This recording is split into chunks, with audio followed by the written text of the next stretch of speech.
Министр обороны Грузии Тина Хидашели сдержала обещание, которое она дала сразу же, как возглавила ведомство в мае прошлого года. Речь идет об отмене обязательного призыва в армию и перевода ее на профессиональную основу. Соответствующий указ министр подписала в присутствии журналистов. Нашим вооруженным силам не нужны военные, приведенные туда насильно. В армии будут служить люди, которые осознанно приняли решение надеть форму. Я подписываю указ, в соответствии с которым Министерство обороны Грузии больше не будет проводить призыв на обязательную службу в вооруженных силах. Указ вступает в силу со следующего года. Однако потенциальным новобранцам, не желающим надевать форму, пока рано расслабляться, документ может быть отозван. Выясняется, что его подписание стало полной неожиданностью для первых лиц государства. Премьер-министр Грузии Георгий Квирикашвили, который в эти дни находится с рабочим визитом в Швейцарии, в своем письменном заявлении отметил, что подобные вопросы нужно решать сообща. Аналогичное заявление сделал и президент Георгий Маргвелашвили.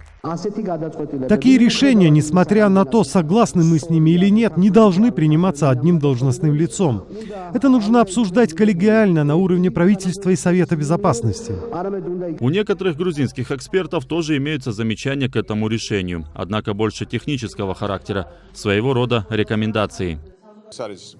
Это один из этапов последовательной политики, направленной на повышение профессионализма армии. В этом нет ничего катастрофического, но только одного указа об отмене недостаточно, чтобы армия по-настоящему стала профессиональной. Необходимо усилить офицерский корпус, пересмотреть некоторые механизмы набора на контрактную основу, сделать армию деполитизированной. Но почему-то у меня такое впечатление, что через 2-3 недели этот указ будет отозван и все вернется на круги своя. Но тем не менее, сама Тина Хидашели не собирается отзывать свой указ об отмене обязательного призыва в армию. Сегодня она заявила, что ранее это решение было одобрено и Совбезом, и правительством, и президентом. Систему призыва должна заменить профессиональная служба по контракту и резерв, который будет формироваться из гражданских лиц и бывших военных.